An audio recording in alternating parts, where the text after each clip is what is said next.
সবুজ মনে মনে এসব কথা ভেবে ভাবিকে নিয়ে ডাক্তারের চেম্বার থেকে বের হয়ে আসলো। বিকালবেলা সবুজ দুলালের বাড়িতে আসলো দুধ কেনার বাহানায়। দুলালের বউকে দেখে সবুজ জিজ্ঞাসা করল, ভাবি কেমন আছেন? জবাবে দুলালের স্ত্রী বলল, এই তো ভালো আছি ভাই। ভাবি আপনাদের গাভীর প্রতিদিন কয় কেজি করে দুধ হয়? জবাবে দুলালের স্ত্রী বলল, 2 কেজি হয়, আবার মাঝে মাঝে 2.5 কেজিও হয়। দুলালের স্ত্রীর কথা শুনে সবুজের আর বুঝতে বাকি রইল না দুলাল দুধের ভেতরে ভেজাল কিছু মেশায়। সবুজ বলল, আচ্ছা ঠিক আছে ভাবি, আমি আগামীকাল এসে দুধ নিয়ে যাব। এ কথা বলে সবুজ ওখান থেকে চলে আসলো। চেয়ারম্যান সাহেব সবুজকে দেখে জিজ্ঞাসা করলেন, কি ব্যাপার সবুজ, কেমন আছো? জবাবে সবুজ বলল, হ্যাঁ চেয়ারম্যান সাহেব, ভালো আছি, আপনার কাছে এসছি একটা বিচার নিয়ে। জবাবে চেয়ারম্যান বললেন, বিচার? কিসের বিচার? সবুজ সব কথা চেয়ারম্যানের কাছে খুলে বলল। চেয়ারম্যান দেরি না করে সবুজকে নিয়ে বাজারের উদ্দেশ্যে রওনা দিলেন। এদিকে বাজারের একপাশে দাঁড়িয়ে দুলাল দুধ বিক্রি করছে। এমন সময় সবুজ চেয়ারম্যানকে নিয়ে দুলালের সামনে আসলো।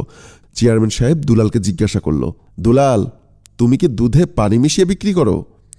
চেয়ারম্যানের কথা শুনে দুলাল বলল, কি বলেন চেয়ারম্যান সাহেব, আমি দুধে পানি মিশাবো কেন? না না, আমার দুধ এক্কেবারে ভেজাল মুক্ত, খাঁটি গরুর দুধ। চেয়ারম্যান সাহেব আবারও দুলালকে বলল, এখনো সময় আছে দুলাল, তুমি দুধে পানি মিশাও কিনা সেটা আমাকে সত্যি কথা বলো। দুলাল এবার চেয়ারম্যানকে বলতে লাগলো, আল্লাহর কসম চেয়ারম্যান সাহেব, আমি দুধে কোনো পানি টানি মিশাই না। আমার গরুর দুধ এলাকার সবাই কিনে খায়, আর বাজারে আসার সাথে সাথেই আমার দুধ সবার আগে বিক্রি হয়ে যায়। আল্লাহর কসম কইরা কইতাছি, আমার দুধে কোনো ভেজাল নাই। চেয়ারম্যান সাহেব এবার কালুকে বলল, কালু দুধ পরীক্ষা করা মেশিনটা বের করো, দুধ পরীক্ষা করে দেখব দুলালের দুধে ভেজাল আছে কিনা। দুধ পরীক্ষা করার মেশিনের কথা শুনে দুলাল চিন্তা করতে লাগলো, মেশিন দিয়ে দুধ পরীক্ষা করলে তো আমি ধরা খেয়ে যাব, আমার দুধে তো কেমিক্যাল মিশানো আছে, যেভাবেই হোক চেয়ারম্যানের কাছ থেকে আমাকে বাঁচতেই হবে। এই কথা বলে দুলাল চেয়ারম্যানের পা জড়িয়ে ধরে ক্ষমা চাইতে লাগলো। চেয়ারম্যান দুলালের কলার টেনে তুলে বলল, তুই কি মানুষ না অমানুষ? সামান্য কিছু টাকার জন্য তুই দুধের মধ্যে কেমিক্যাল মিশিয়ে এভাবে বিক্রি করছিস? আরে তুই কি জানিস তোর কাছ থেকে যারা দুধ কিনে নিয়ে যায় শুধু বড় মানুষই ওই দুধ খায় না, অনেক সময় ছোট বাচ্চারাও ওই দুধ খায়। তুই যে কেমিক্যাল দুধের সাথে মেশাস ওই কেমিক্যাল মানবদেহের জন্য ক্ষতিকর। তোর দুধ খাওয়ার কারণে সবুজের ভাইয়ের ছেলে আজ মৃত্যুর সাথে পাঞ্জা লড়ছে।